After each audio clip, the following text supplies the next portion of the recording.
Everybody.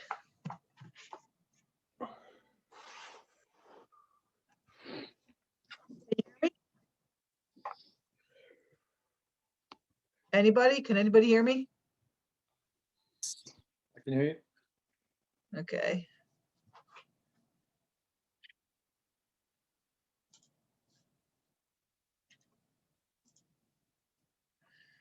Okay, we'll just give it a couple more minutes. People are slow getting on. I know Antonio said he couldn't be here, but I was assuming that Leonard and, let me see, we have Matt. So we had, there we go. So we have 1, 2, 3, 4. So Leonard's the only one that was in class that's not here yet. So we'll give him a minute.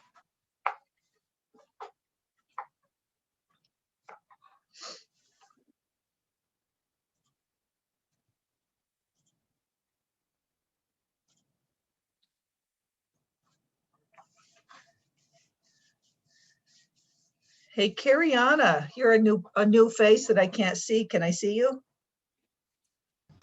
Yeah. Okay. What's up? Nothing really. Are you, I know I have you on my roster, but I can't remember. Did you not know about last Thursday or you just signed up? No, I wasn't available last Thursday to do it. Okay, are you going to be available this week, Thursday? Yeah. Okay. The place that the Mercer Island Boys and Girls Club isn't letting people in the front door, so you have to kind of go around to the back, and then they'll do a little temperature check and other stuff. So just follow the people. Okay.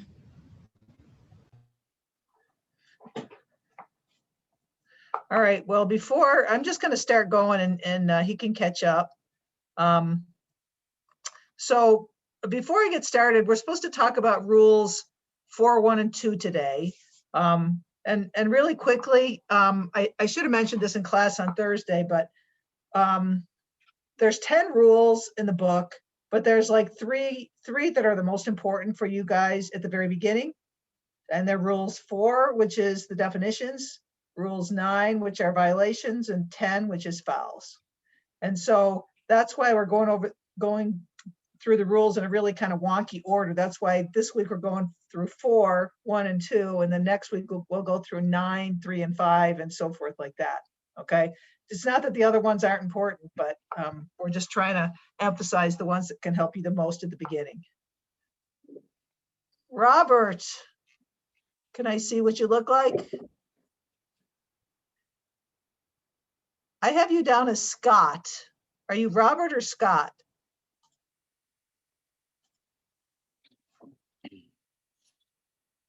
You're muted. I can't hear you. Yes, I'm Robert Scott Sharp. I go by Scott. You go by Scott. Okay. Can I see your face so I know who you are? Oh, yes. Thank you. You're most welcome. Hello. Okay. Hi. So before we start on the rules, I want to go over the website with you really, really quickly. Okay. So I'm going to share my screen with you. And if you have any questions or anything, just let me know. All right. So we'll go to pnboa.org. And can you see this right here? Yes. Okay. Yep. So see under Training Hub, it says Apprentices down here. So you click on Apprentices, and the password is Apprentice, which is really tricky. Okay, so this is our Training Hub, and there are like 8 major sections you can see right here. There's the biggest couple that, or there's 3 that are really important. One, the class outlines. So like this is rules 1. So there's a little bit of an outline of what we're going to cover. Okay. And then there's a homework assignment or a preparation for the next class, which is Thursday. Okay. So after tonight, you're going to start working on quizzes 4, 1, and 2, and I'll show you those. And you're going to start reading some more rules because next Monday we're going to talk about 9, 3, and 5, and we're going to review 4, 1, and 2. So sometime during the week, just kind of get to those. And then for the class on Thursday specifically, we're going to talk about jump balls, throw-ins, and timeouts. And those are the pages in the bigger of the the biggest of the three books where you can find that information. Okay. So this section is kind of important for you if you want to keep up. The way it's going to go, the mechanics sessions are all on Thursday and the rules are all on Monday. So we had mechanics 1, we're doing rules 1 now, and then 2, 2, 3, 3, and so on. Okay. So that's an important section. The quiz section is an important section because as we go over the rules, you need to do the accompanying quizzes. So for instance, for the next rules session, which is a week from today, you need to have completed quiz 1, 2, and 4. And these are just Google forms. You know, you put in your name and email address and all that, and then you just answer these questions. Okay. There's no score you have to get to pass. I encourage you to look in the rule books to try to answer them because that's how you're going to learn. So the only requirement is that you complete them. But if you just take guesses and you're not really trying to figure out what the right answer is, you're the one that's going to lose. Okay. And then of course you can see I already have your faces in here. Some of these are apprentices are from the fall class, and I've just added you into this class. So class outlines, quizzes, and then the last section that's important is this recorded sessions. These are the recorded sessions from the different rules session 1, mechanics 1 from last fall. So if you want to just get a different take on something, you can look at these anytime you want. The thing that was different in the fall was that we couldn't meet in person. So these mechanics sessions are all via Zoom. So they're informative. They might give you additional information that you don't get when we meet on the court, but they're a little bit different than what we're doing this time around. And then over here on the right side, there's some traveling videos, a 2-person talk about how to, just basically how to move on the floor, legal guarding position, and so on and so on. So there's a lot of stuff here that you can go to just separately from everything that we're doing in class. Okay. And then in this section, there's also additional information that you can go to just to do your own learning. And there is somewhere in here, let me see, Constitution, ETL, apprentice requirements. There's information down here about where to buy uniforms. There's some links. This self-study guide for new officials right here is information that we put together for the last class. Again, if you want to do some self-study, there's a bunch of different websites here that you can go to and look at videos and hear explanations for all different kinds of stuff. So the website has got a lot of information on it. So please get over to it as soon as you can, at least certainly before each class session, to see what we're going to cover and what you should maybe do in preparation. Okay. All right. So we're going to go to, except I want to go to the beginning.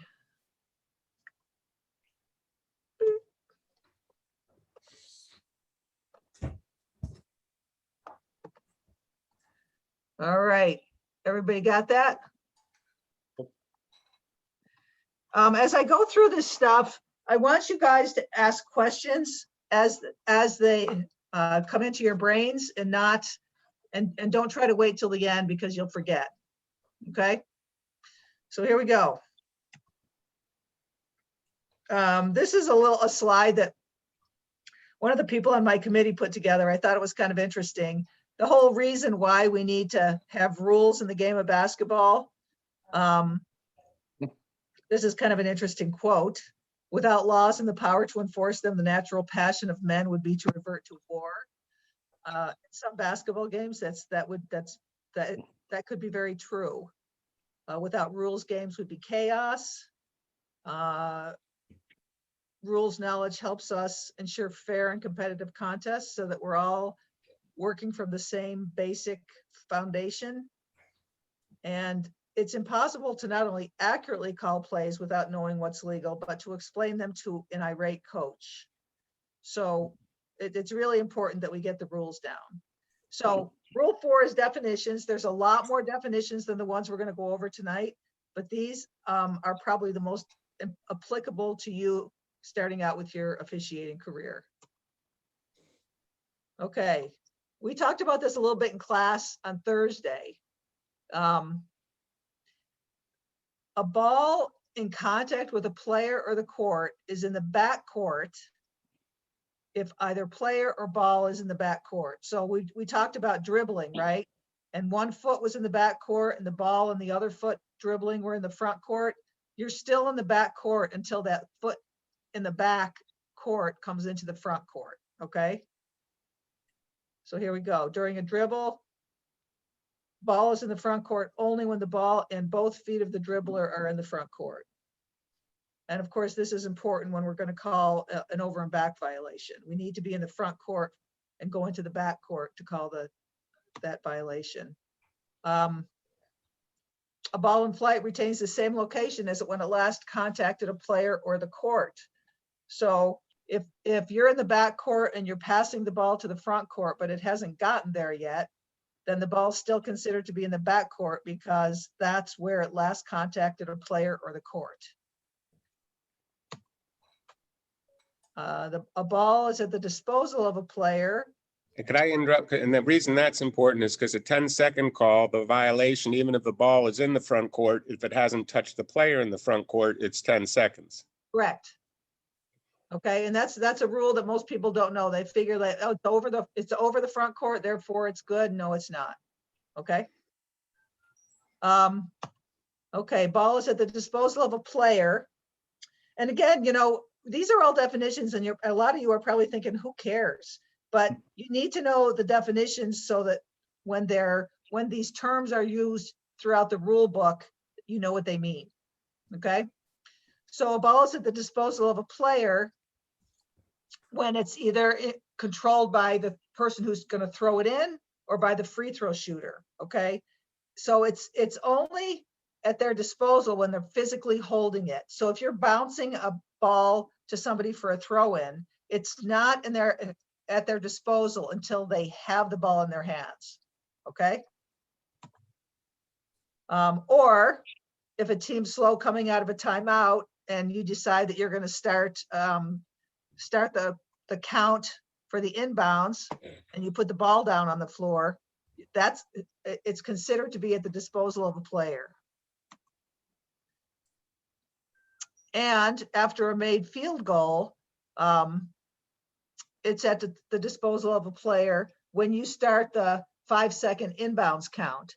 And this one is important because, you know, if the ball's rolling around back there and somebody's chasing around to pick it up, you don't want to start the count because the team that's throwing it in has done nothing wrong. The ball's just in a crazy place.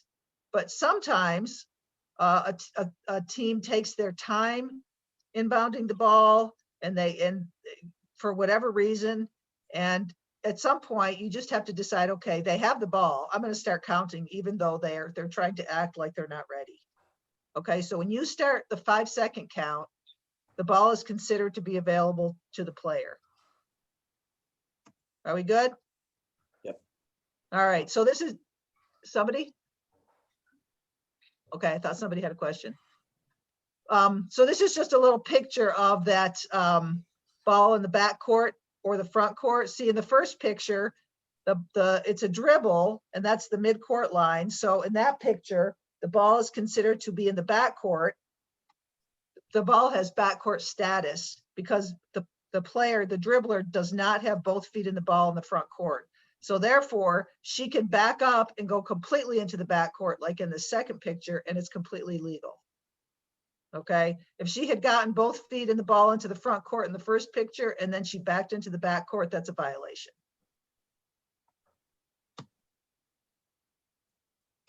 Okay, player control.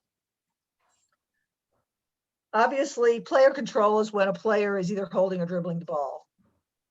Team control is when a player has player control or the ball is being passed between teammates, or there's an interrupted dribble and the ball might be rolling around on the floor, or a player has disposal of the ball for a throw-in, okay? The biggest thing to remember about team control is it doesn't end until either there's a shot that's been put up or an opponent secures the ball. So if the ball is, if a team has the ball on offense and it's kind of getting batted around and a defender deflects it and it's all over the place, it's still in team control for the team who had it initially because the opposing team has not secured control. Okay, and that's important when we start talking about fouls, you know, because team control fouls have different for a team control foul, you don't shoot free throws, whereas for a non-team control foul, you do. So you need to know who has team control. Not only that, you can't call a timeout unless you have team control, unless you have player control, excuse me, not team control. So that, again, I'm just trying to give you some context as to why team control and player control are really important concepts. Obviously, team control ends when the ball becomes dead, like you call a foul or something, or the ball goes out of bounds. Okay, and you'll notice in the rule book that, if you haven't already, that there are a billion kinds of fouls. Maybe not a billion, but a lot more than I ever thought. So a personal foul is illegal contact while the ball is live. Okay, forget the part in parentheses right now. There's contact in basketball, but unless you deem it to be illegal contact, it's not a foul. Okay, the whole concept in parentheses of an airborne shooter is if a player goes up to shoot the ball and they get fouled and you call the foul when they're still in the air, the ball becomes dead because you called the foul, but the foul can still occur even though the ball is dead because the shooter is airborne. Okay, until they get back down to the floor, you can still call a foul. Common fouls, these are all different kinds of fouls. Okay, we talked a little bit about intentional and flagrant fouls in class last week. And I think we all have a pretty good idea of what an intentional foul is. Obviously, if somebody steals the ball and they have in the NBA, it's the clear path to the basket, and they get grabbed from behind, that's an intentional foul.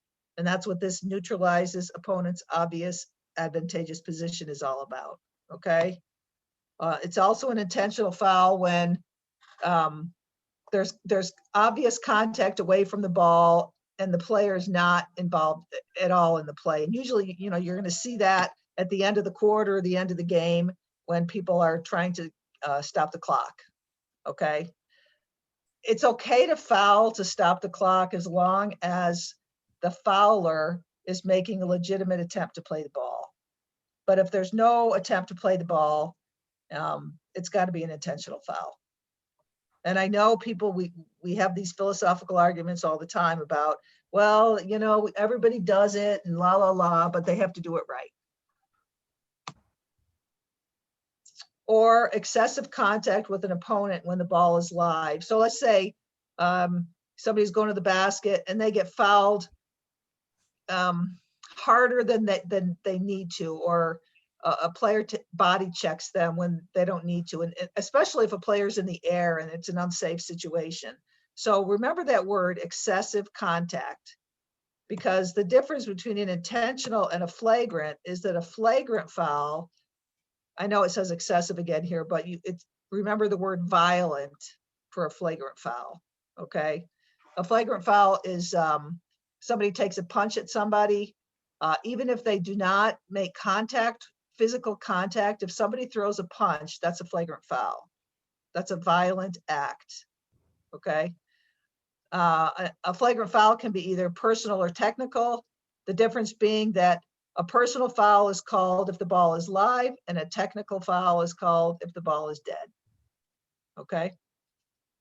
And a flagrant foul can also be it doesn't necessarily have to be a contact foul, but it can be a kid, you know, who drops the F-bomb on you, or any, you know, no matter, you can think of a million unsporting kind of situations that would deserve being tossed from the game. Technical foul. There's a whole list here. Again, the important thing to remember about a technical foul is that the ball is going to be dead. Okay.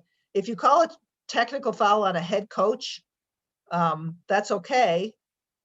But the thing that most people don't know is that if you call a technical foul on anybody else on the bench, then the head coach gets what's called an indirect technical foul. And we all know that two technicals, well, maybe we don't all know, but two technical fouls on the same person or coach gets you tossed from the game.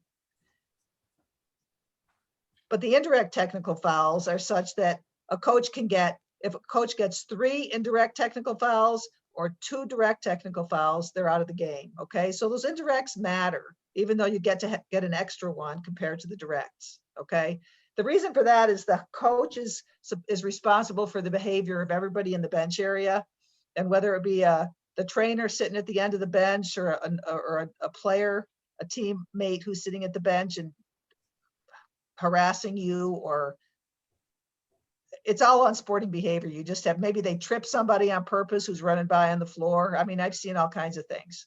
Okay, so it's going to be a direct to the offender and an indirect to the head coach.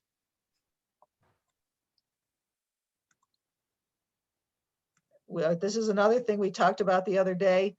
Obviously, a player control foul and a team control foul are very similar in that they're both committed by the offense, but a player control foul is committed by the player in control of the ball, and a team control foul is by any other offensive player other than the player in control of the ball. Okay, and for both of those, we don't have any free throws. Okay. However, any personal or technical foul counts toward the team foul count that allows a team to reach bonus free throws. So 7 total fouls in a quarter gets you to the 1 and 1, and 10 gets you to the 2. Okay. One thing that, just kind of an aside, so a lot of the gyms you're going to work in initially have kind of new scoreboard operators and so forth. One of the things we like to do is never put more than 10 fouls on the scoreboard. So once they get to 10, we don't want to see 11, 12, 13, which you will get to in some games. So if that starts happening, just ask the scoreboard operator to just stop at 10 if they get there, because it doesn't matter. We're still going to shoot 2 fouls, but it's an irritant for a coach who thinks they're getting shafted. Okay, so we just try to keep the number at 10. The coach knows how many there are, but we just don't need to put it out there. And a Okay. technical foul on a kid counts as a personal foul as well. Is that accurate? It counts as one of their 5 fouls. Right. Right. Is that true if it happens while they're on the bench? Yes. Still counts as a personal one of their 5. Yeah, it's not really, it doesn't count as a personal. It's a they get 5 fouls. Right. Okay. Technical or personal or anything else. And once they get to 5, that's it.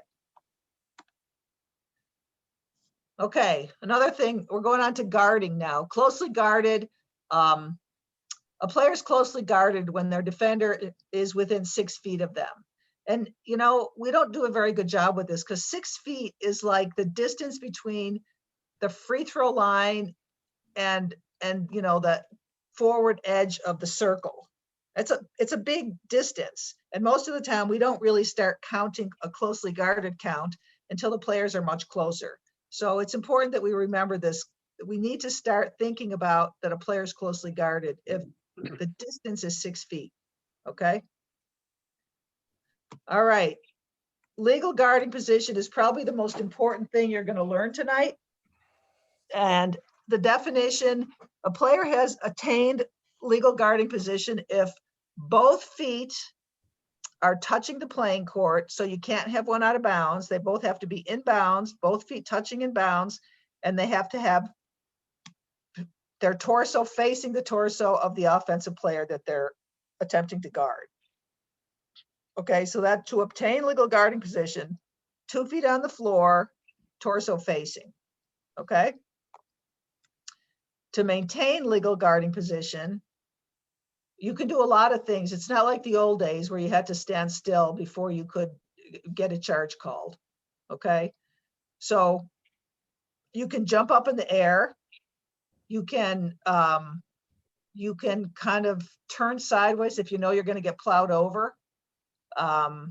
You can move side to side laterally or obliquely. You just can't move towards the opponent and cause contact. Okay. So you can do a lot. Sorry, go back. You can do a lot of things once you obtain legal guarding position to maintain. Okay. So it makes it a little bit more of a fair game if all the onus isn't on the defender. Okay. You can do all these things as long as you don't cause the contact by going forward into the offensive player. Okay, there's slightly different rules if you're guarding someone with the ball or without the ball, or if they're moving or if they're not moving. Okay, so if you're guarding somebody with the ball or you're guarding a stationary player, you do not need to give them any time and distance to obtain legal guarding position. So if somebody's dribbling up the court and you are just an inch in front of them, but you have 2 feet on the floor, torso facing, and they run you over, then it's a charging foul. Okay, and this happens. I would say most of all this kind of bang bang play happens on in transition when a player is looking over their shoulder to catch a pass, right? So they catch the pass, and the defender sets up right in front of them. And as long as you give the person catching the pass a chance, like if they jump for it, they have to be able to come back to the ground. But if they touch their feet on the ground and they immediately plow over a legally established defender, that's a player control foul. Okay, so no time and distance are required for an opponent with the ball, or if there's a stationary opponent, if somebody's just standing still and decides to run you over, you can stand as close as you want. And if they run you over, then it's a foul on them. Okay. If your opponent is driving to the basket and they jump in the air, you have to have established legal guarding position before the person with the ball leaves the floor. Okay. And this typically happens with secondary defenders. So somebody's driving in from the perimeter and they beat their primary defender. So some other defender comes in to help. Secondary defender comes in to help. And they get to legal guarding position, but if the player's already in the air and there's a collision, then that defender was not legal. Okay, so they have to have 2 feet on the floor, torso facing, before the offensive player like goes up for a lay-in or something. Does that make sense to everybody? Okay. Okay. If you're guarding somebody without the ball, you have to give them time and distance. Okay, you have to give them at least 2 steps to react to your presence. Okay. And the same rule applies. If the opponent is airborne, you have to have established legal guarding position before they left the floor. All right. I am going to go to some plays. I'm sorry, could you say that again about the 2 steps? It says, you said 2 steps and it says no more than 2 steps or something like that? Yeah. I mean, you have to gauge how fast somebody's moving, but you don't need to give them like 5 steps to react to you. You can give them 2. If they're not moving fast enough, you can say that 1 is enough to react, but you don't need to give them any more than 2 steps to react to something. You know what I'm saying? Yep. Okay. Let me find. All right, so let's look at some legal guarding position plays.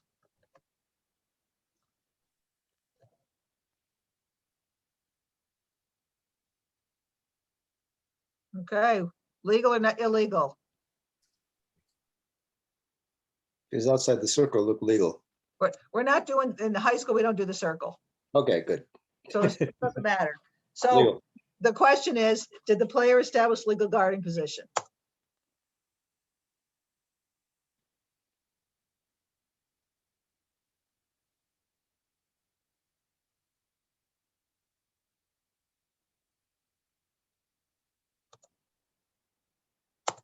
Come on. Is that guy legal? Almost.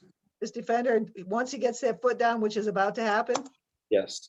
okay, he's legal and he gets run into, okay? Now, sometimes you're going to see players flop. There's not enough contact to cause the defender to go down. But, you know, in high school basketball and youth basketball, unless it's really obvious that there's a flop, if a defender goes to the ground, it really doesn't hurt to call a foul of some sort. Does he have Okay. to be vertical? Does the defender have to be vertical? Doesn't look like he's vertical to me. Let's look at it. Because he should be vertical, right?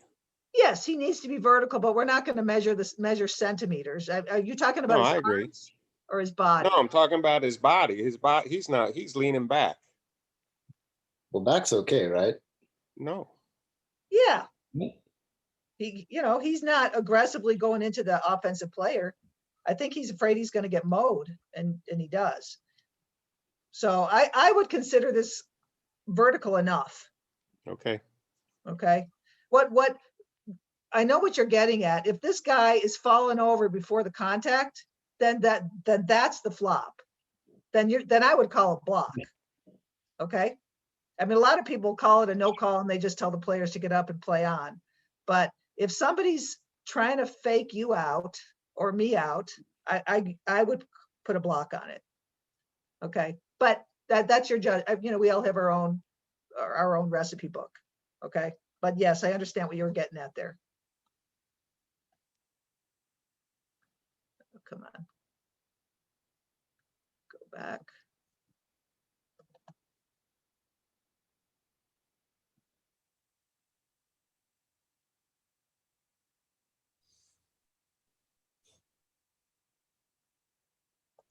What do you guys have? Anybody want to jump in? Because I mean, it's going to play a couple times. So Initially, I'm thinking the offensive player initiated contact. okay. Even though the Anybody defender else? was moving. Anybody else? Yeah, I was going with traveling, but I think I agree with the charge. Okay. Anybody else? How about you, Ken? I'd have to see it. I'd say no call. I'd have to see it again. Yeah.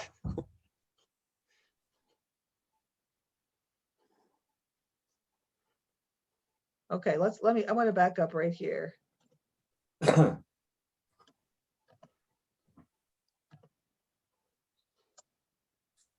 Okay. Does the defender have legal guarding position? Yes, there. Right. 2 feet on the floor, torso facing. Yes, she does.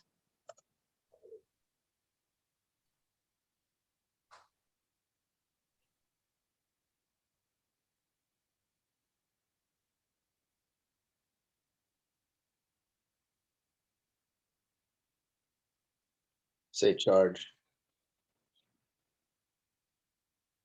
So there's a lot. This is not a black and white play. Because there's a couple things to look at. One is, does the defender maintain legal guarding position? Now she established, so all she can move laterally or obliquely, which she's doing. She's not going into the offensive player, right? And the offensive player does go into her. 44 came in to help, but she didn't do anything. Okay. So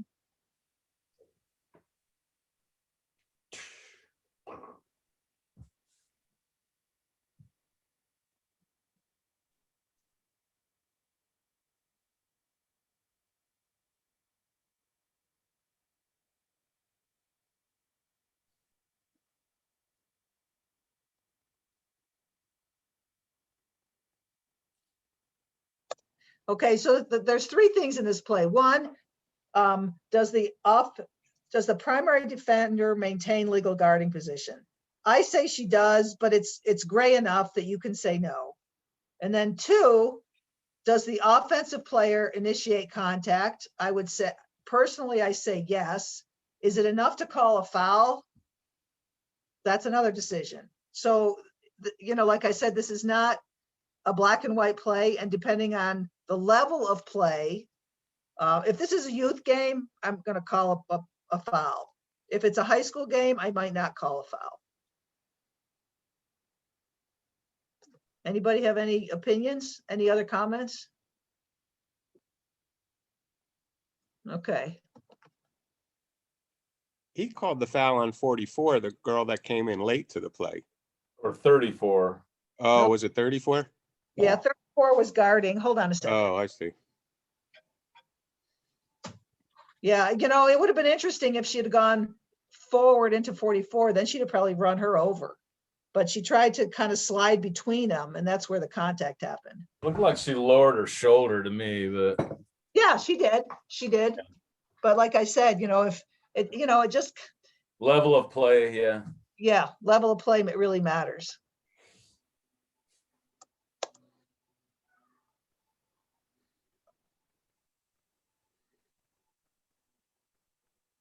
Legal guarding position. You bet. Okay.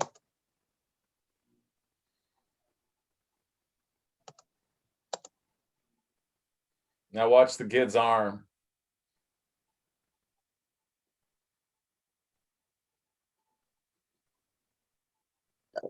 That's not good. No, Do you guys I agree? know. come on, no.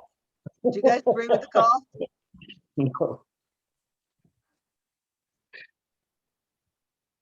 Ooh, Yeah, I just Somebody yeah. jump in here and give me your analysis.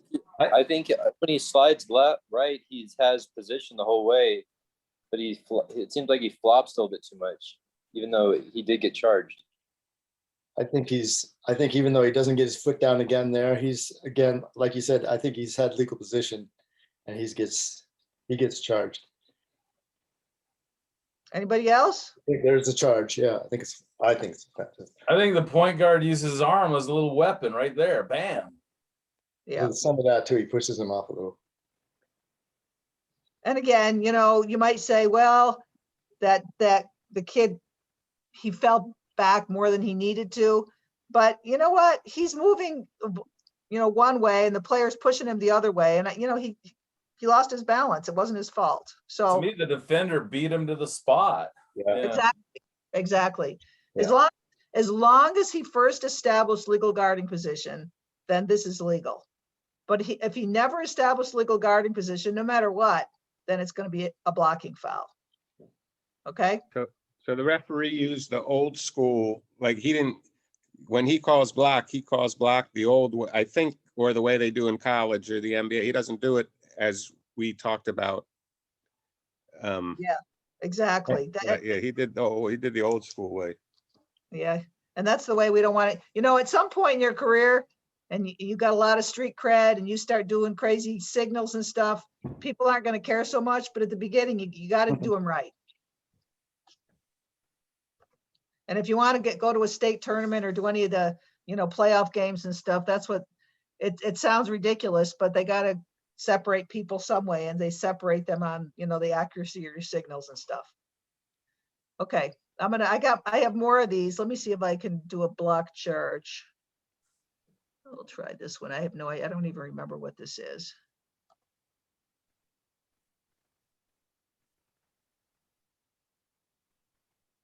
Pretty straightforward. Again, we're not using that hand behind the back signal. We're just punching it. Okay.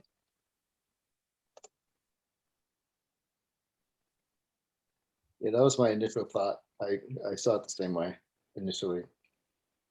Which way? The same way the ref called it? Yeah. Okay, so this is the primary defender. So just again, to work in something we talked about last week, if this was let's say this is a 2-person game and that the trail is out here. I know that's not, but let's just say the trail's here. And let's say the lead's obviously going to be on the opposite side of the key. Okay.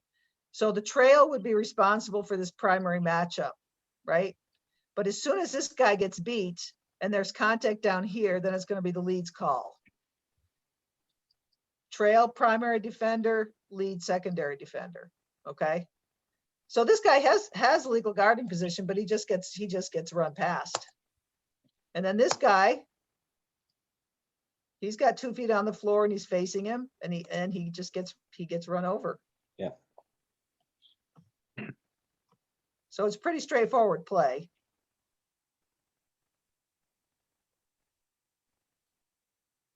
Kind of an ugly signal.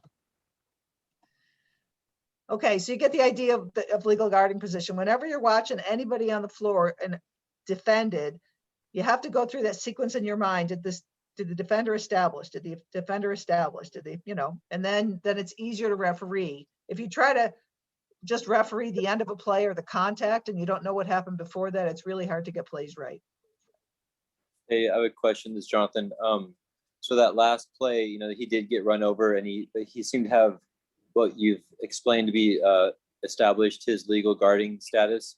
Uh-huh. But like in the past, it seems like charges were only called if you were fully like 2 feet on the floor, not moving, and he seemed to move, but he was illegally. Can you clarify how has that changed over the years? That's changed since I played. It used to be that you just had to be rock solid still before you could get a charge call. And the difference now is that once you've established legal guarding position, you can continue moving as long as your movement doesn't cause the contact. So essentially, so that you're not going into the offensive player. Okay, and in this case, he did not go into the offensive player. He could move sideways. Obliquely is like diagonally backwards. There's all different ways you can turn sideways so that you don't get, injured. As long as you don't cause the contact, you're okay. Once you've established. So that's different than when I was playing and you just had to be like a rock and like you couldn't move at all. Does that help? Yeah, thank you. Sure. All right, let's go back to.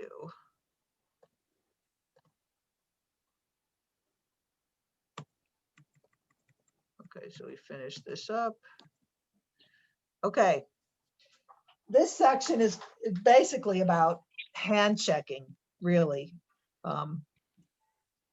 Okay, it's not legal to use any appendage or your hips or anything else to force your way through a screen. If a screen is set legally, you can't just physical your way through the screen, okay? You can't use your hands on an opponent to inhibit their freedom of movement. And you'll see this a lot with players using extended arm bars. They'll have an arm bar and they'll try to control the movement of the offensive player. Or they'll put a hand on their hip and again, try to control their movement. You cannot extend your arms fully or partially other than vertically to hinder freedom of movement. So again, you'll see this, like think of a post, right? He's trying to keep the defender behind him. And so he might put his arms out to the side, like parallel to the floor. And that'll keep the defender from being able to get around him, but it's also illegal. And obviously you can't swing your arms or elbows excessively. Okay, these are the automatics that, again, we don't do a very good job with calling, but this is what the rule book calls for. Okay, so this is we're talking about a ball handler, dribbler, and a defender. Okay, the defender cannot put two hands simultaneously on the ball handler, dribbler. According to the rule book, that's a foul. You can't put an extended arm bar. This is what we were talking about. You can't, an arm bar is okay if you're just trying to protect yourself from maybe getting run over or something. If it's soft and it's held towards your body, that's okay. But once you start extending it, that's a foul. Or if you also can't put a hand on and keep a hand on a dribbler, that's a foul. And you can't do the constant, like, this is annoying. This was annoying to me when I was a player. The defender touches you and touches you and touches you, and they keep taking their hand off, but they're annoying. And if the rule book says, if you contact the ball handler dribbler more than once with the same or alternating hands, that's a foul. These fouls right here are all perimeter fouls, and they're all hand checking fouls. Okay. So I think we mentioned this in class the other day. But there you see the words. So let's look at this.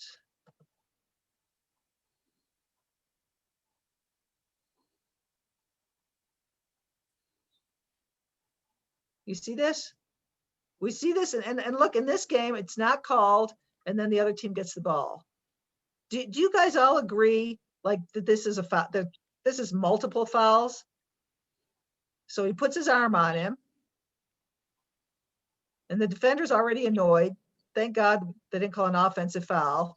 And then he puts his arm on him again, and he gives him a knee, and he puts his arm on him again, and then he puts his hips into him. Okay, so this was like a trifecta or more. And unfortunately, especially when we're refereeing boys basketball, for some reason, people think that this should be okay, and it's not okay. Okay, any one of those could have been a hand checking, or the hip. You could have called the hip check he gave him a block. There's a multitude of things. You could have called a hold when he put his arm on him. But there's definitely a multitude of fouls here. And not only is it a crime that none of them was called, but that the ball came loose and the other team got the ball because of their illegal behavior. Okay? We're not good at this, and we need to get better.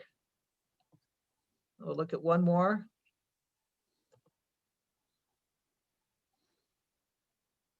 What do you guys have on that play?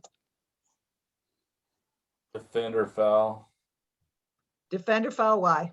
with the initial reach. Okay, anybody else? Anybody disagree? I mean, it looked like maybe she extended her arms out to the side to hold her. But The defender? yeah, I'm not sure I saw that clearly at first. So that signal should look like the signal we practiced last week, right? The hand check signal. That's what he called. Okay, legal guarding position, but look, There. Yeah. okay? And now, oftentimes, the player goes down because the offensive player leaned into her. And again, oftentimes we get the second foul, and that's called a player control foul, and it would be a horrible call.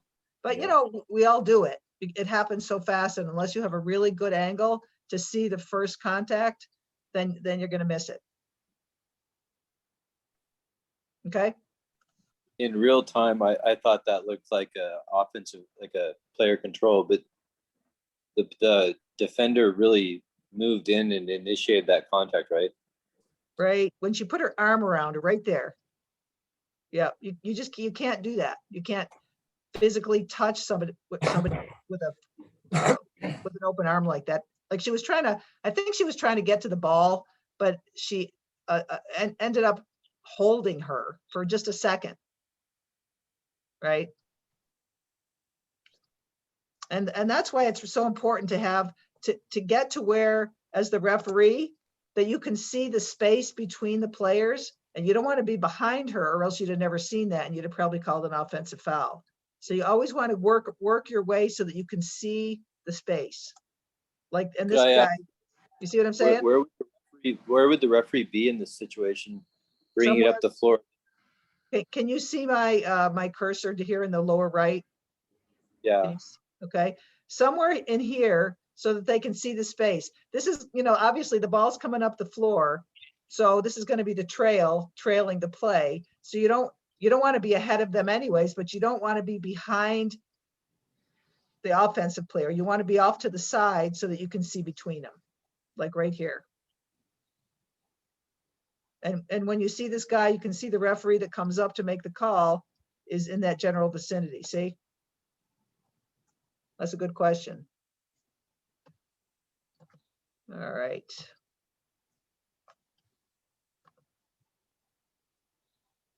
Oh, I don't want to do that. I want to do this. All right, rebounding. Rebounding is another one of those things that's changed since I played.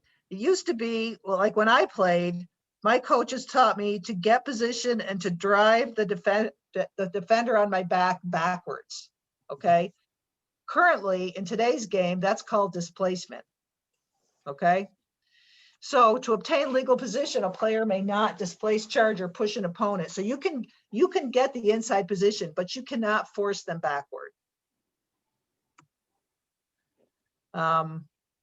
Again, this is all obvious stuff, right? You can't extend your shoulders or hips or knees or anything like that to hinder freedom of movement. So again, you're the inside person, you've blocked out your defender, and you put your arms out to the side, or you put your knee out to the side or your hip out to the side to keep the person behind you from coming around. That would be considered a hold or a trip, or it just depends on exactly what the physical motion is. This one, I have to say, I borrowed this talk from the guy who gave it last spring, and I'm not quite sure what he means by this. I do know that, you know, sometimes when you're the person being blocked out, you know, you push forward on the person blocking you out that causes them to bend at their waist. That's a foul on the person behind. But I'm not sure if I could visualize what this would look like for the person who's doing the blocking out, to bend a body abnormally to hold or displace an opponent. So unless one of you can come up with something there, I'm at a loss. And again, you can't violate verticality, so you can't jump over somebody's back that's already there. So is sticking in the old days, like you say you stick your butt into somebody, you'd be up, and is that when he says bend body abnormally? What, you know, can you not stick your butt in? That could be. That's probably what they're getting at there. Yeah. Yeah, that came to mind. Like if you see someone slashing for a rebound, you actually kind of stick your rump out at them to make them take a different path. Yeah, I can see how that would apply. Okay. Okay, thank you. Okay, the important thing to remember is that everybody is entitled to a spot on the floor as long as they got there first without pushing or holding or doing something else illegal, okay? Remember the word displacement, because when you call a foul and it's because a person blocking out physically pushes somebody backwards, you know, a lot of coaches still train their players to do that. And all you have to tell them is that displacement is illegal, and eventually they learn, okay? I mean, that's how it was it was legal for such a long time that I understand why there's confusion. But, and again, you know, displacement, if somebody blocks somebody out hard and the defender behind moves back or by like 2 inches, I wouldn't consider that displacement. But you know what I'm talking about, when somebody physically pushes somebody back a foot, it looks different. Screening. All right. Screens are hard to officiate. I have to tell you that. It takes a lot of seeing different situations and knowing what to look at for us to be able to get these things right, okay? But a screener can face in any direction. There's no requirements that they face any one way.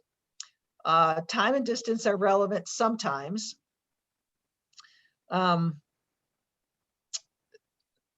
I'll go put the blue things down here and we'll talk through them. So if you're screening somebody who can see you in their peripheral vision, and they're stationary, you don't have to give them any steps.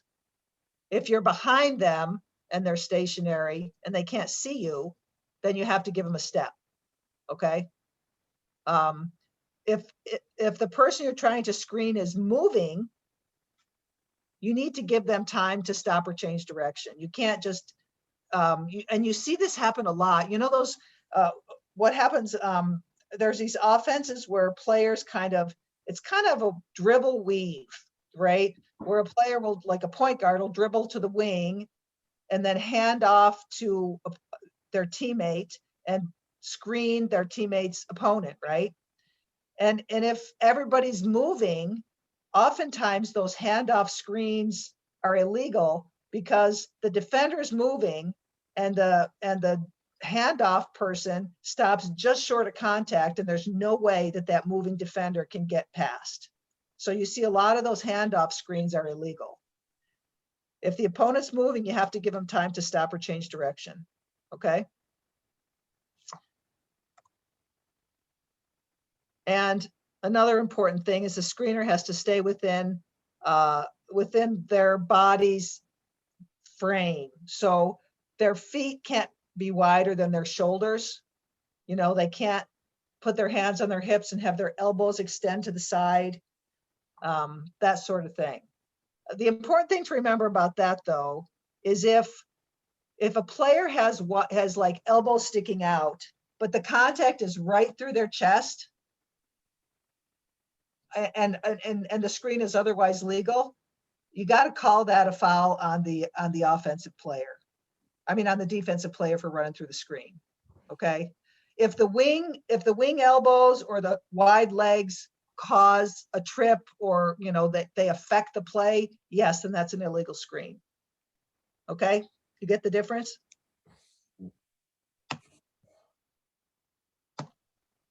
All right. I'll try to roll through this a little faster. I see we're almost out of time.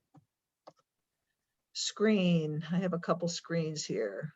Here's a screen.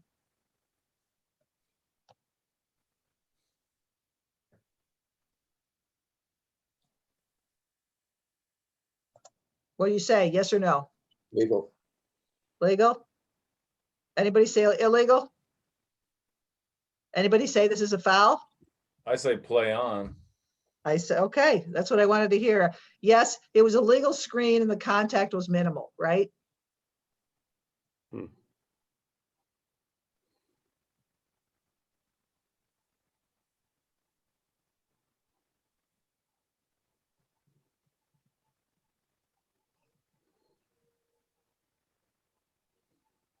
Okay. That's a pretty simple one. I tried to find one of those handoff screens and I couldn't find it, but I will at some point. I just don't have it.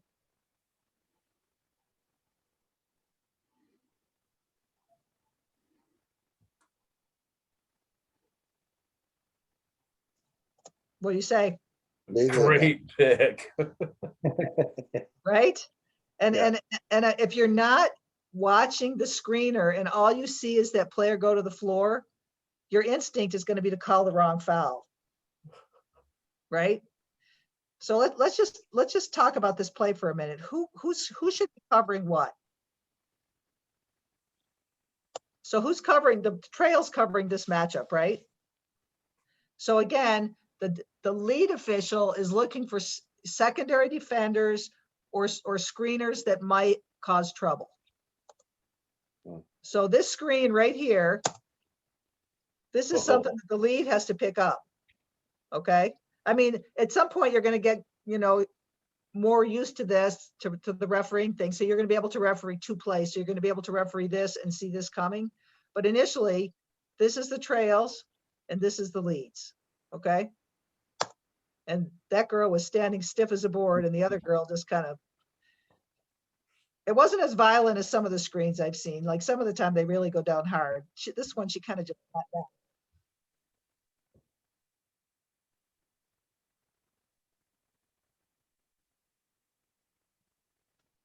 Okay.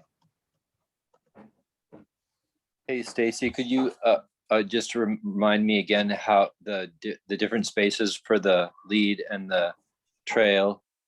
It's the L-shape idea you were saying? Yeah. So in that play, I'll go back to that play.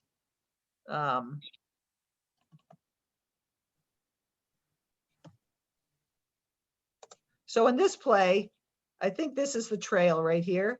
So when the trail comes down, they're going to have the whole above the free throw line from sideline to sideline. Oops. It's my nephew's neighborhood. Where'd that come from?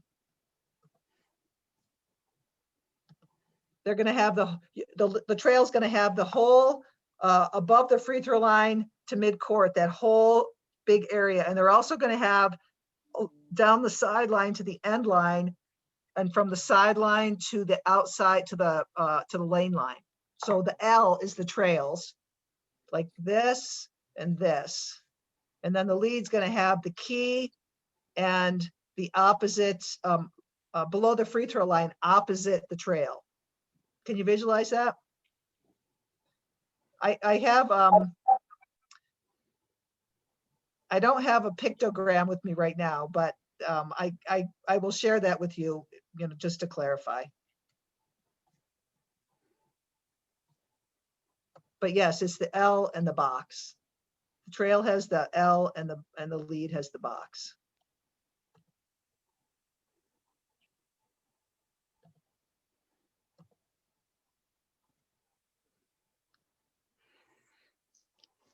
Okay, throw-ins.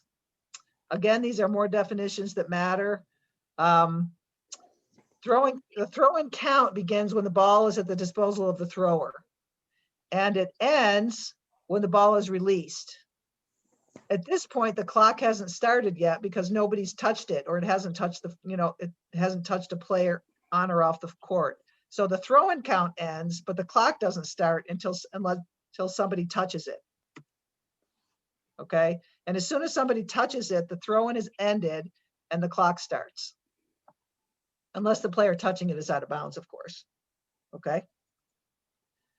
The throw-in also ends if the throw-in team commits a violation. Let's say the person throwing the ball in steps on the sideline. Okay. We talked about this last week a little bit. The designated throw-in spot. So this is for anything except after a made basket. After a made basket, the thrower in can run the end line and throw it in from anywhere. But if it's a designated spot throw-in, they have a 3-foot wide area with no depth limit. So they can back it up as far as they want. And as long as one of their feet is within this 3-foot wide area, they're good. So they can, like I said, they can pretty much take a big step to either side of where they get the ball and they're still okay. And the thrower must there's choose no one. Go ahead. traveling. They can jump and throw. There's no traveling consideration in this situation. No, It is. there's no traveling, no dribbling rules. If a player gets the ball and they bounce it on, out of bounds there, they can't obviously bounce it inbounds, but if they're bouncing it out of bounds, just, like waiting for their play to develop, there's no double dribble and there's nothing like that. No. Stacy, real quick. So the official hands the ball. The player's looking to throw it in, counts to 3, 4, releases it, throws a long pass to the backcourt. So that's still legit, even though maybe it took more than 5 seconds to catch the ball. Correct. As long as it's released. As long as it's released. Yep. Okay. And on Thursday, we're going to go over throw-ins, and you're going to see that we have to count. Not only do we finish counting the 5 seconds that we have to do, we have to make a physical count off to the side. But then when the ball is touched, which might be like in your scenario, a second or two later, then we have to chop the game clock to start. So we got a couple things going on during the throw-in. I see. Okay, I'm with you. Okay, so we'll cover that stuff in physically in class. It'll make more sense. All right, traveling rule. It's all about your pivot foot, right?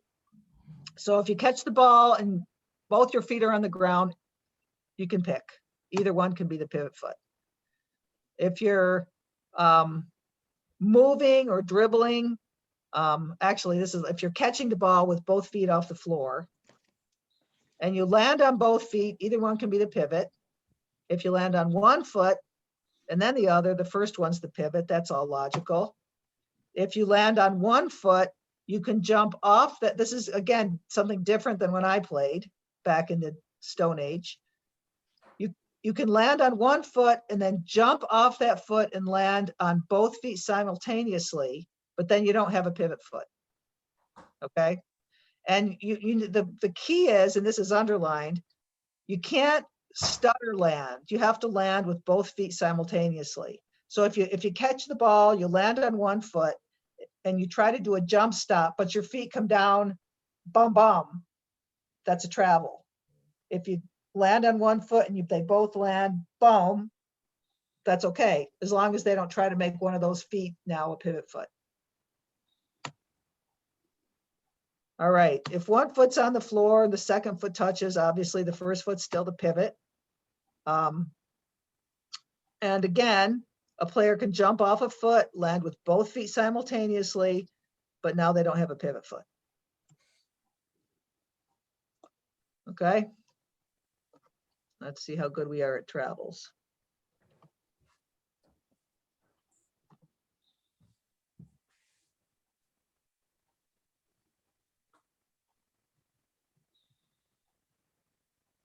What do you think? Good or travel? I didn't see it travel. I'm with good. Okay. Anybody else?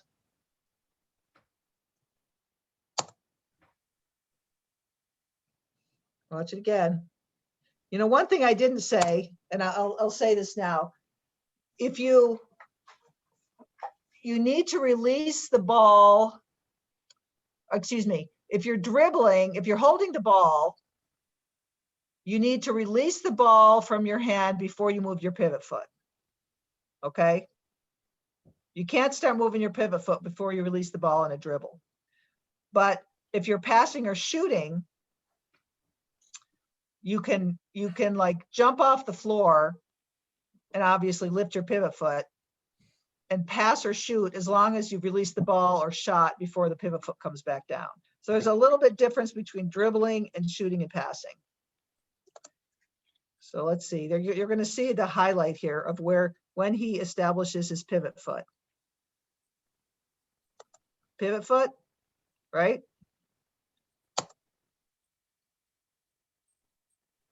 Puts his pivot foot back down. Oh. Travel. Oh. Got Right? me. It looks good in slow motion, but in real Yeah. life, it's hard to see. Wow. If he would have come down like in a jump stop after that first step, that's what you're talking about, would have been legal if you would have jumped off that. Yes. Yes. If he would have jumped off that pivot foot, landed, and then gone up, he'd have been fine. Or There's if he some- would have, Go ahead. if you would have taken that first step into a landed in a jump stop and then jumped vertically, he would have been fine as well, right? Yeah, as long as once he jumps off the one onto the two, then all he can do is jump out and shoot the ball. He doesn't have a pivot foot anymore at that point. So they let that go, but in slow motion, it looked like a travel. It looked like he established the pivot foot and then the other foot landed, to me. In Yes. real time, it was hard to tell, and they didn't call it, but in slow motion, it looked like a travel. I agree. It's absolutely a travel. Once you Yeah. pick up your pivot foot, it can't come back to the ground when you still have the ball. But like I said, it's, you just have to train your eye to get these. And if the thing about traveling is, if you're not sure it's a travel, don't call it. Okay. We don't want to try to be that good.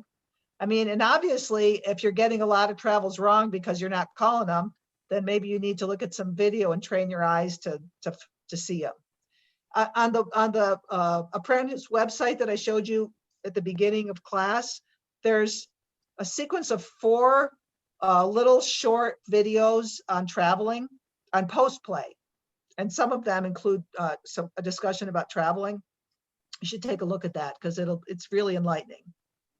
All right, here's one that we're very bad at also. Can you hear when this guy's talking? Can you hear these videos? Okay. Let me see.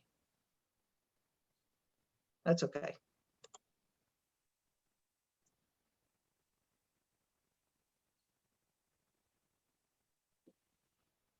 Travel or no? Looked legal. Say again? To me, it looked legal. That is, the second foot didn't, he released the ball before the second foot came down. Anybody else?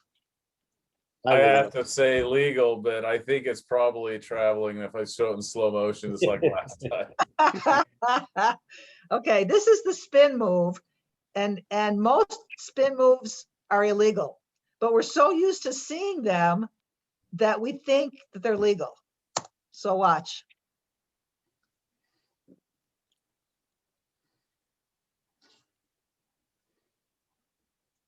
Pivot foot, left foot, pivot foot, right? Yeah.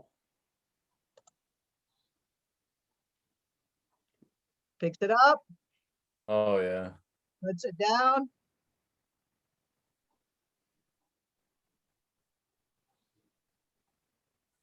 He needs to take a suitcase. No That was call. hard to see in the actual real time, though. I thought I was going to call it no travel in real time. So did the referees didn't call it either. To me, it clearly looks like a travel, but I really question my knowledge of the traveling rules because of the way they've changed, and I'm kind of out of touch.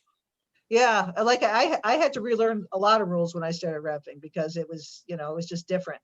But like I said, the reason why the spin move travel doesn't look illegal is because we see it at all levels in all, like college, pro, little kids, and it never gets called, and so we think it's a good move. Can you show And it one so- more time, please? Yeah. Because I noticed at one point he hops on 1 foot too, like even before he does his spin. I'm wondering if that's a thing.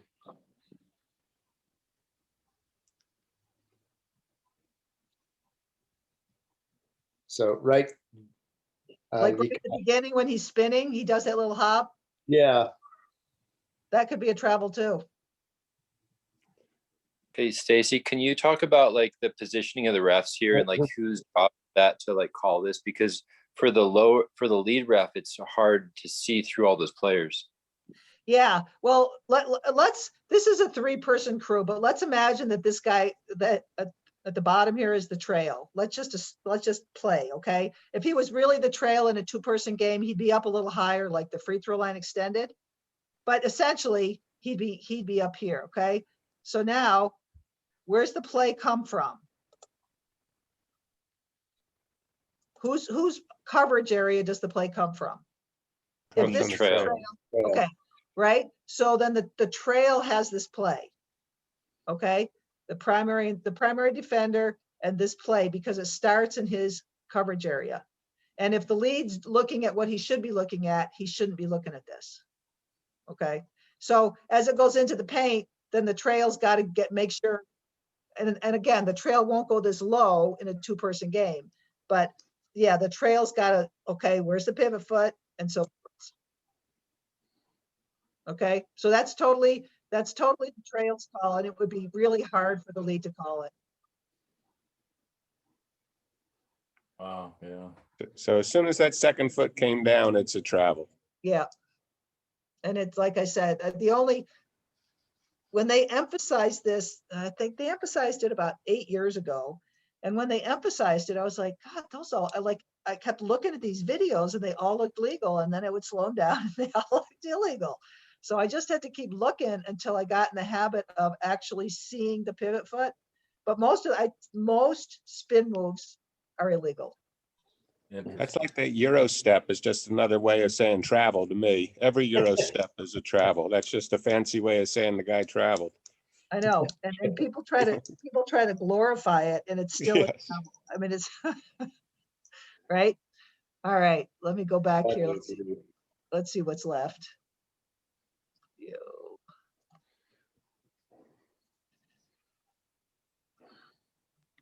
We got all this. Oh, maybe I didn't do this one.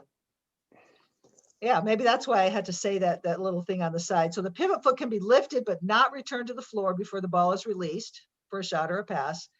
And the pivot foot may not be lifted before the start of a dribble. So the ball has to come out of your hand on a dribble before you move your pivot foot. People try to, and that's a very common travel also on the perimeter when somebody's is getting physically ahead of their brain. They lift their foot before they start their dribble. Okay, a person who's holding the ball, you can't touch the floor with anything but your foot or your hand. Okay, and the only way it's going to happen is if you have the ball and you fall to the floor, like after a rebound, that's a travel, because you just can't do that. Okay, but if you gain control of the ball, a loose ball, like you dive after it and you slide 20 feet, that's not a travel. Okay, unless you try to stand up without dribbling. Okay, so a player may not roll over if they're on the floor. You cannot attempt to get up or stand unless you see kids do this, right? They're on their bellies, they recover the ball, and then they start dribble and they stand up. That's fine. Okay.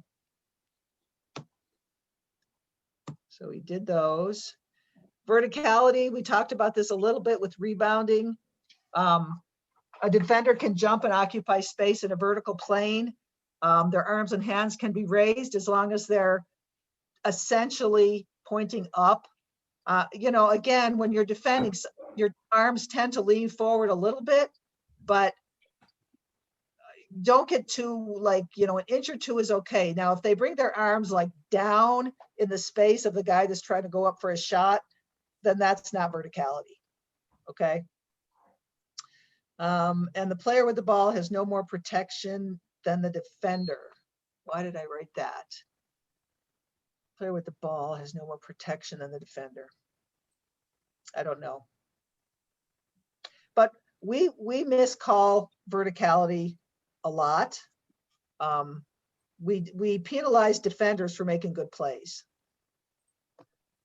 So I think I have one verticality play here. And I want you to tell me if you have a foul or not.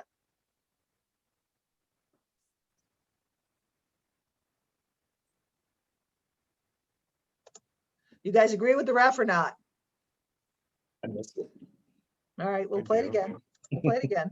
Looks like it came down and swatted.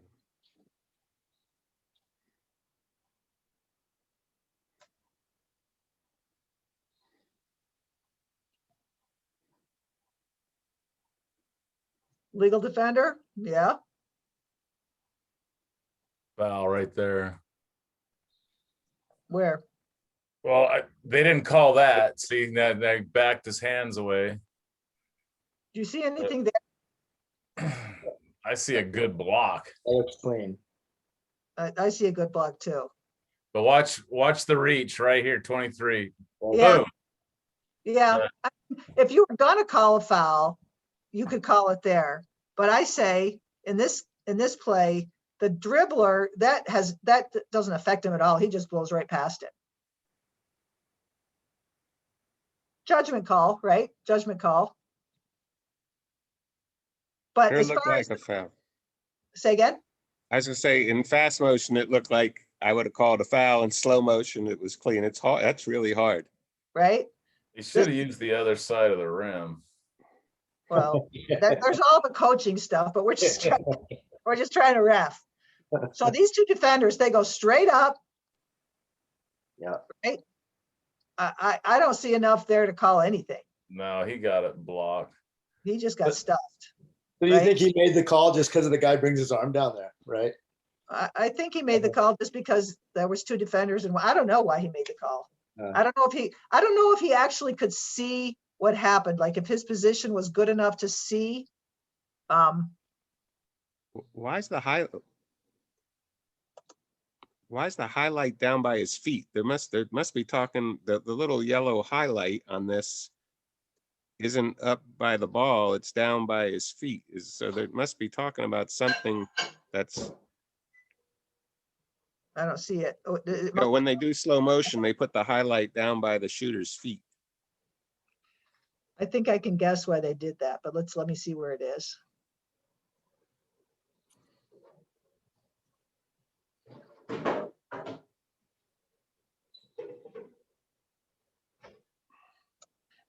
Okay, look, there's, how many feet are there behind the backboard, coach? Like 3? Um, Something like that. And oftentimes an offensive player gets in a place where they're kind of behind the backboard, right? Okay. And then they jump backwards to get a shot up, right? And the defenders are legal, and they're the ones that cause the contact because they're jumping backwards into a legal defender.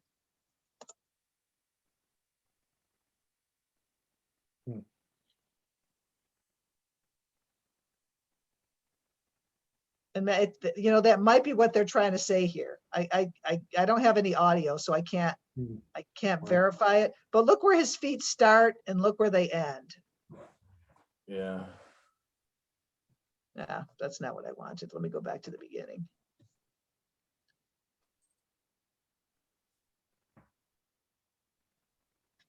Right? So he definitely jumps backwards. This one isn't as ugly as some that you see, but you just got to make sure that you're not rewarding an offensive player for trying to gain an illegal advantage.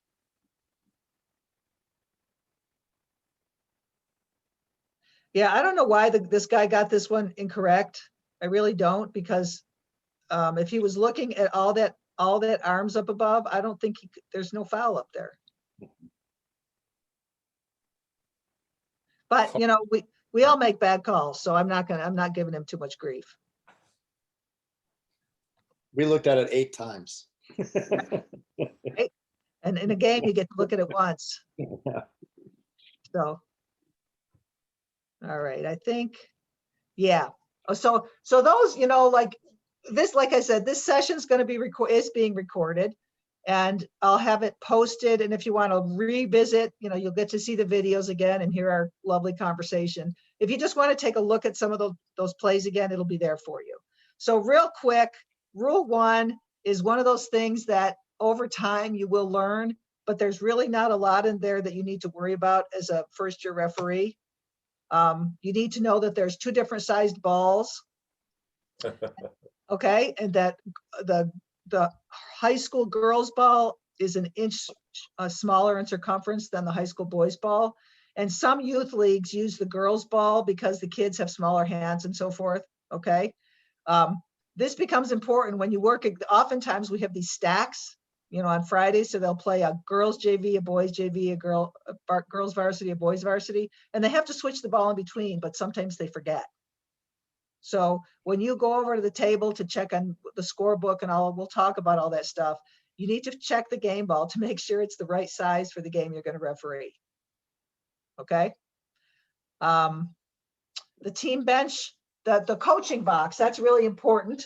It used to be only a 14-foot long area. Now it goes from the end line all the way up to 28 feet. So basically it's all in front of the bench. And there's a little hash mark on the floor, usually at the 28-foot mark. So the coach, as long as he's off the floor and in that long area, he's okay. It's when the coach starts getting out of that area because he's being demonstrative or unhappy with you or whatever, that we start issuing warnings and technical fouls. Okay. The timeout area is like you take the coaching box and you extend it onto the floor all the way to the first lane line. Okay, so the timeout area is huge. And you see that, like when you watch these, I don't know why these teams do it, but you watch these teams come out and put chairs on the floor, college teams, that they're in the timeout area, so that's legal, even though I think it's ridiculous. Okay, and then again, this is going to be something in high school games. I don't know, in youth games, it's not, everything's different in youth games, but in a high school game, it's required that there's an X marked on the floor in front of the scorer's table to give the subs a place to aim for, so that the scorekeeper actually recognizes them as subs, because oftentimes the kids will kind of lurk at the side of the table and the scorekeeper doesn't know that they're really a sub, and the refs might not know that they're really a sub, so we need to have this X. Okay, so that's rule 1.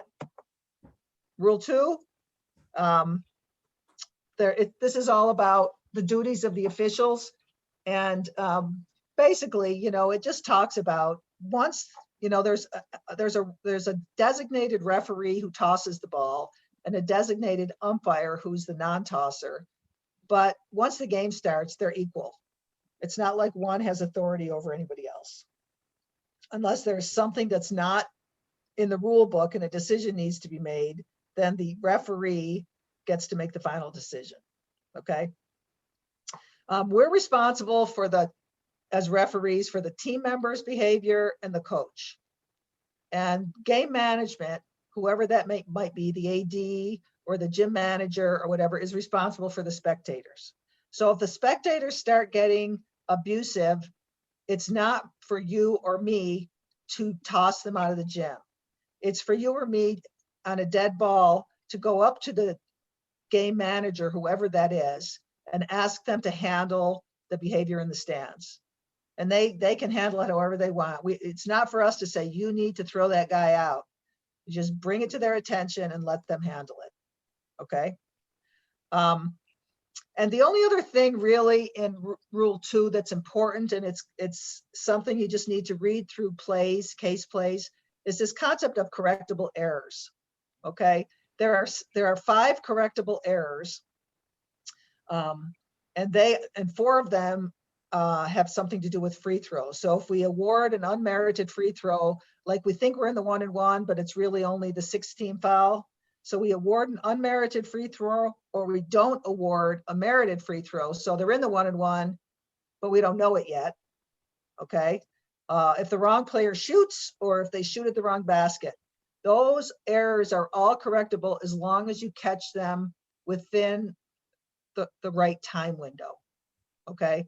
And then the 5th one is erroneously counting or canceling a score. And this is more like if somebody puts up a 3, but you only say it's a 2, again, you have only a short time frame in which to fix that error. Okay. And there's a little picture in your book somewhere. Basically, let's say the error occurs. You award somebody free throws that doesn't deserve them. Okay. So they shoot them, and then the clock starts. Okay. And then there's a dead ball. You need to decide by this point C that you made an error here, and you can correct it. And there's methods to correct that we're not going to go into. Okay. But if you get past this C point, you can't go back and fix it. So essentially you get one clock running, and then the ball becomes dead. And during that dead ball, you have to figure out that there was an error that you need to correct. If you look in Rule 2 in the case book, there's a lot of examples of correctable errors and how you adjudicate them.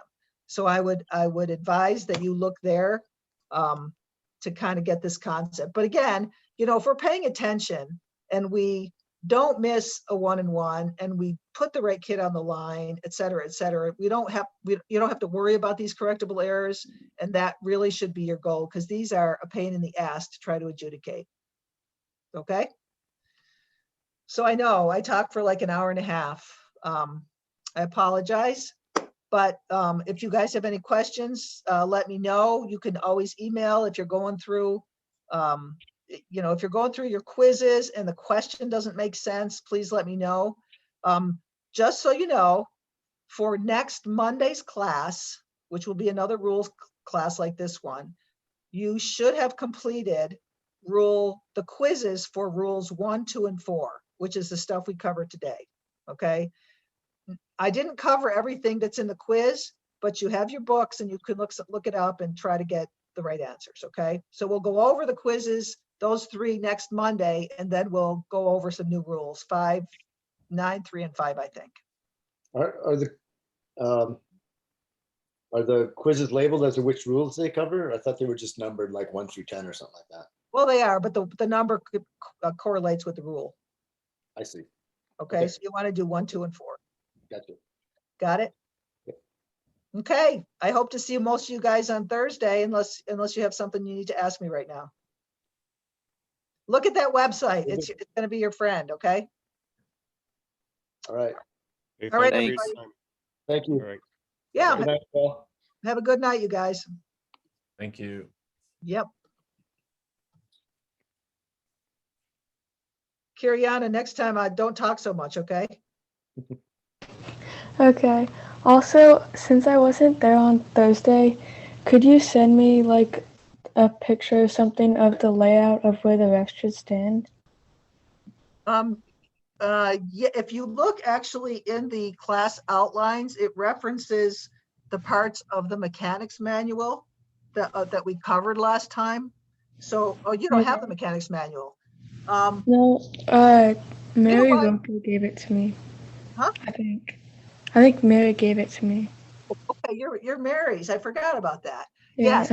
So you should have 3 books that she gave you. 2 of them are smaller and exactly the same size, and one of them is a little bit bigger. And the bigger one is called like Mechanics Illustrated or something like that. And it's divided into 2 sections. The front section is for a 3-person crew. That's not us. And the second half is for a 2-person crew. Okay. And that's the section that we're going to be referencing. Okay. So if you go into, in fact, let me see if I want to make sure I'm not telling you the wrong thing. Let's go to the class outline for Mechanics 1. That's the one we did. And you can read through this. It gives you a little bit of a sense of primary coverage areas and so forth. Okay. But there's right here where it says Mechanics Illustrated, read pages 152 to 159. That'll show you like where you stand and what your coverage area is and stuff. Okay. So as long as you have the books, you can catch up a little bit before you show up on Thursday. Don't worry, we'll get you caught up. Okay, thanks. All right, have a good night. Okay, you too. Bye-bye. Bye.